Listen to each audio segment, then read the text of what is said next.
औज़ुबिल्लाहिमिनश्शैतानिर्रजीम बिस्मिल्लाहिर्रहमानिर्रहीम। तो viewers, conceptual learning की तरफ से आज जो हमारा टॉपिक है वो है न्यूरॉन्स।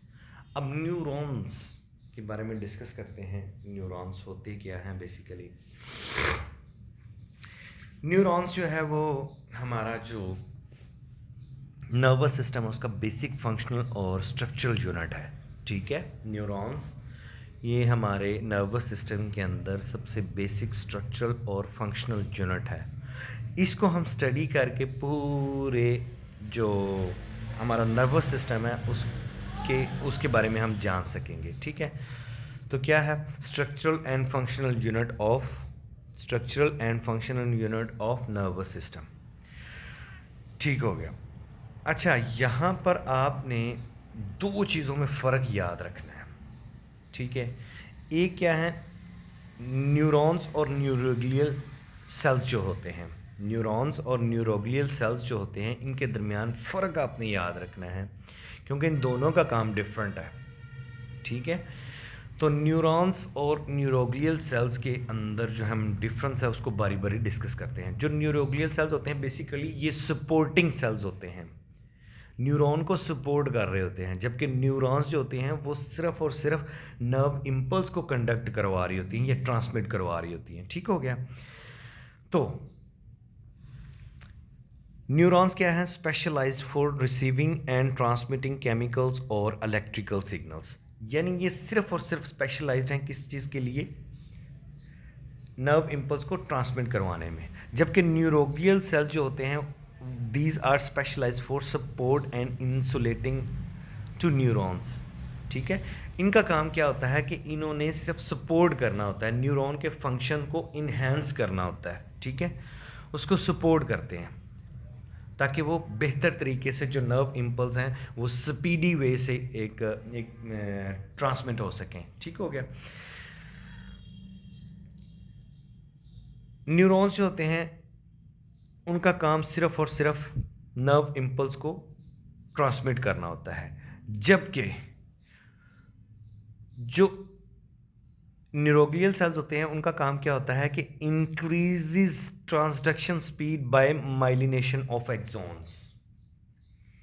ठीक है, इनका मैंने आपको पहले बताया कि न्यूरोग्लियल सेल्स क्या काम करते हैं, सिर्फ और सिर्फ सपोर्ट करेंगे। और सपोर्ट किस तरीके से करेंगे कि इनकी जो एक्सॉन होती है उसको माइलिनेट कर देंगे। यानी माइलिनेट मतलब ये माइलिन शीथ होती है। ठीक है, वो फैटी एसिड से बनी होती है और प्रोटीन और फैटी एसिड से। ठीक है, तो उनको उसके गिर्द ड्रैप करवाएंगे। ठीक है, ताकि जो नर्व इम्पल्स हैं वो स्पीडली वहाँ से मूव कर जाएं। ठीक है, मूव एक्सॉन के अंदर से मूव हों। ठीक है, तो ये इसका न्यूरोग्लियल सेल्स और न्यूरॉन्स का ये काम है। ठीक है, उसके बाद इसका काम क्या है, सॉरी इसकी टाइप्स कौन कौन सी हैं न्यूरॉन्स की, सेंसरी, मोटर और इंटर न्यूरॉन्स। जबकि जो न्यूरोग्लियल सेल्स होते हैं उनकी कौन कौन सी है, oligodendrocytes, ependymal cells, Schwann cells and satellite cells. ठीक है, ये टाइप्स हैं इसकी।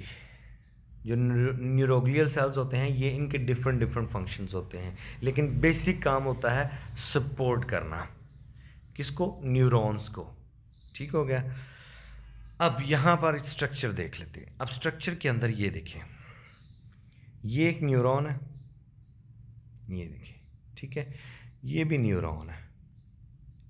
अब इन दोनों के दरमियान में ये एक सेल पड़ा हुआ है।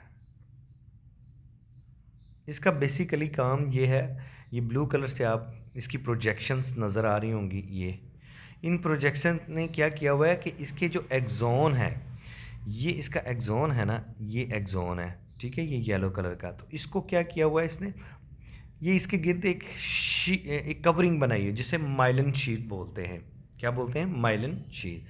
तो ये इसको सपोर्ट कर रहे होते हैं ये वाले सेल्स। ठीक है, जैसे ओलिगोडेंड्रोसाइट्स। ठीक है, तो इनका काम क्या होता है कि इनको कवर करना एक्सॉन्स को। ठीक है, जबकि ये न्यूरॉन सेल्स हैं, दोनों का फंक्शन, ये नर्व इम्पल्स को कंडक्ट नहीं करवा सकते, जबकि ये वाले सेल्स नर्व इम्पल्स को कंडक्ट करवाते हैं।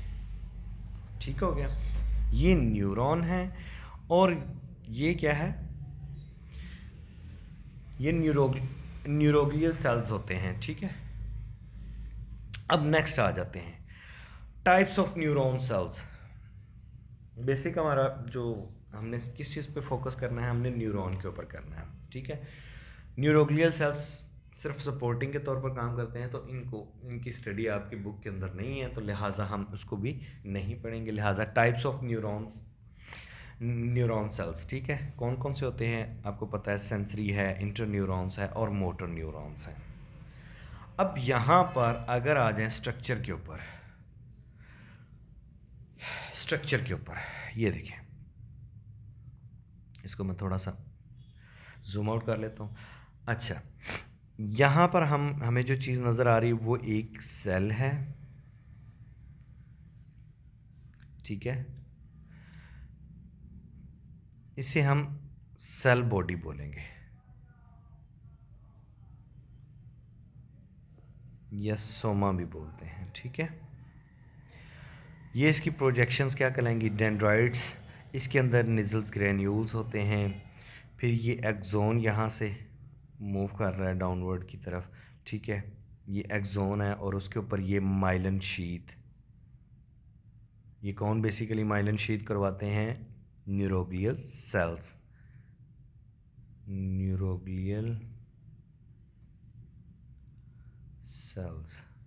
ये मैंने आपको बताया अभी, ये सपोर्टिंग सेल्स होते हैं। नोड ऑफ रेनवायर होता है। ठीक है, उसके बाद एक्सोन टर्मिनल और टर्मिनल नोब। ठीक है, तो ये स्ट्रक्चर को आपने गौर से देख लेना है। अब बारी बारी हम उसको डिस्कस करते जाएं। सेल बॉडी, पहले सेल बॉडी है, तो सेल बॉडी क्या चीज़ है, मेन न्यूट्रिशनल पार्ट है। ये जो सेल बॉडी है ये मेन न्यूट्रिशनल पार्ट है किसका, न्यूरॉन का। ठीक है, मेन न्यूट्रिशनल पार्ट है। और दूसरी बात, responsible for the growth and maintenance of neurons.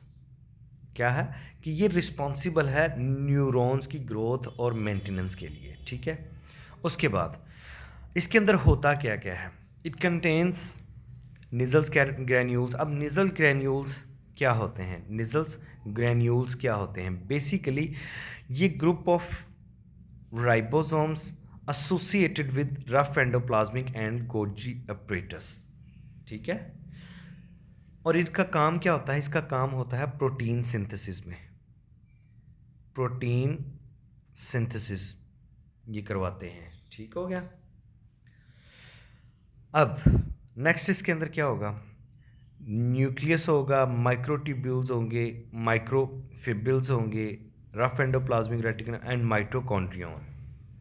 ठीक है, माइटोकॉन्ड्रिया भी इसके अंदर होता है, माइटोकॉन्ड्रियन भी।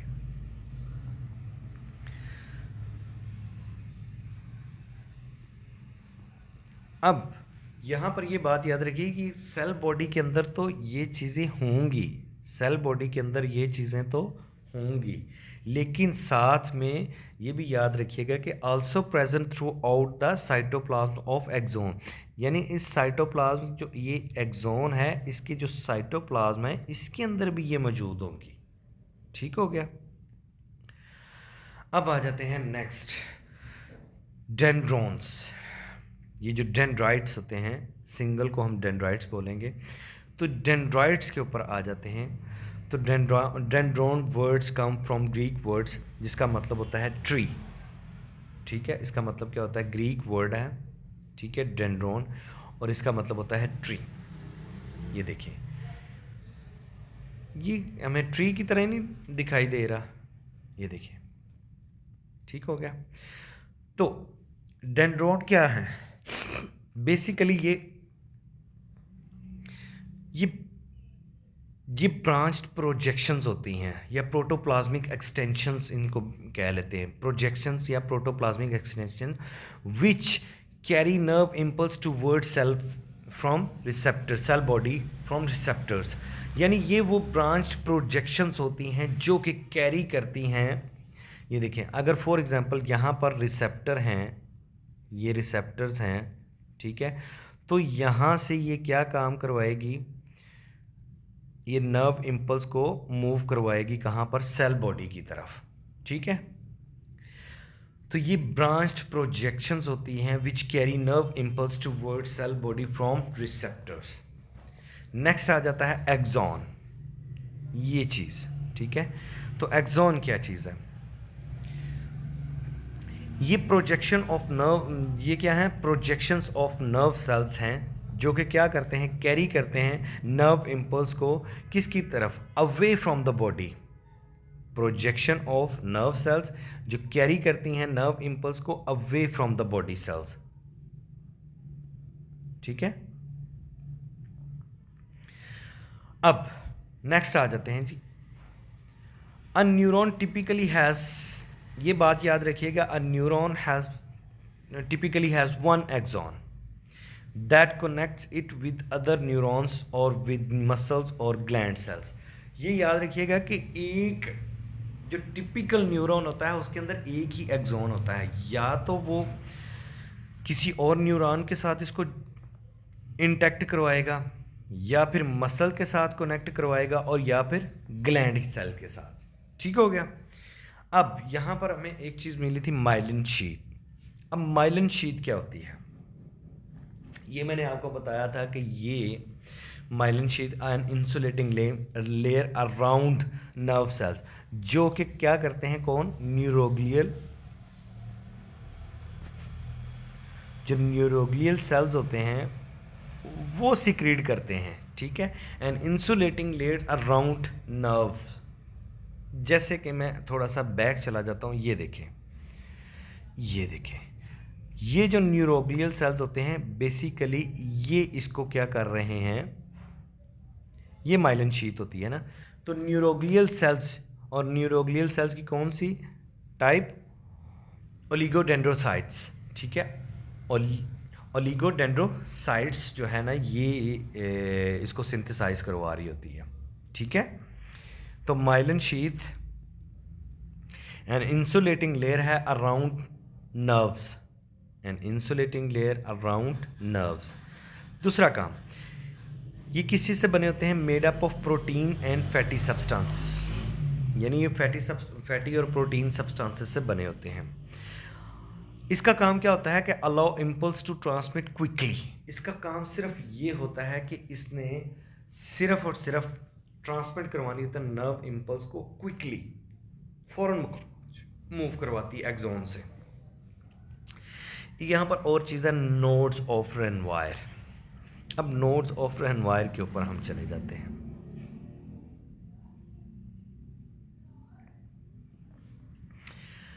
ये देखें, यहाँ पर ये वाला हिस्सा, या इसको भी बेहतर समझने के लिए यहाँ पर आ जाते हैं। ये देखें, ये क्या है, ये वाला एरिया, ये वाला, ये क्या है, नॉन माइलिनेटेड है। ये वाले एरिया क्या है, नॉन माइलिनेटेड है। इनको हम नोड्स ऑफ रेनवायर बोलते हैं। क्या बोलते हैं, नोड्स ऑफ रेनवायर। ठीक है, अब ये डायरेक्टली एक्सपोज होते हैं, डायरेक्टली एक्सपोज होते हैं, expose to the intracellular spaces, intracellular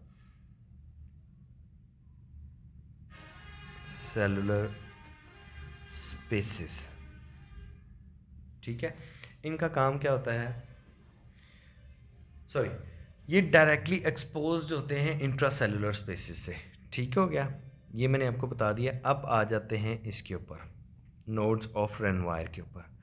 तो नोड्स ऑफ रेनवायर ये एक नॉन माइलिनेटेड स्पेसिस होती हैं जो कि डायरेक्टली एक्सपोज होती हैं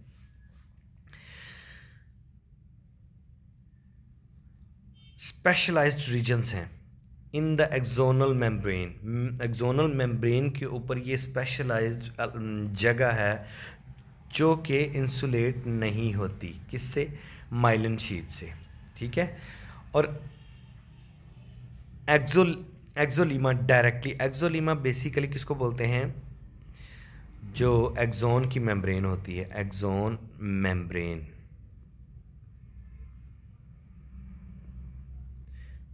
उसको हम क्या बोलते हैं, axolemma, directly expose to the extracellular spaces. जो मैंने आपको बताया कि ये वो वाले रीजन्स होते हैं जो कि एक्सोनल मेम्ब्रेन के वो वाले रीजन्स होते हैं जो कि इंसुलेटेड माइलिन शीट से नहीं हुए होते हैं और directly expose to the extracellular spaces से होते हैं। ठीक है, यहाँ तक नोड्स ऑफ रेनवायर भी आपको समझ लग गई होगी।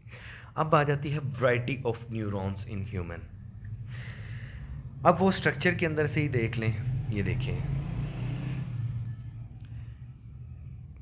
ये एक जो ह्यूमन है उसका जो नर्वस सिस्टम है उसके अंदर ये वाले जो स्ट्रक्चर्स हैं न्यूरॉन्स की वो पाई जाती हैं। ठीक है, ये मोटर न्यूरॉन्स हैं, ये सेंसरी न्यूरॉन्स हैं। ठीक है, तो ये आपने देख लिया है। ये इसको बुक के अंदर ज़रा थोड़ा सा डिटेल, अगर मैं डिटेल में जाऊंगा इतना कोई है नहीं, लेकिन फिर भी आप जो है ना बुक से इसको एक दफ़ा स्टडी कर लीजिएगा, ख़ुद से स्टडी कर लीजिएगा। ठीक हो गया, जज़ाकल्लाह। बाकी आपको समझ लगी होगी हर चीज़ का। ठीक है, मज़ीद अगर कोई क्वेश्चनिंग हो तो वो इस नंबर पे व्हाट्सएप करके मुझसे रब्ता कर लें। जज़ाकल्लाह, थैंक यू।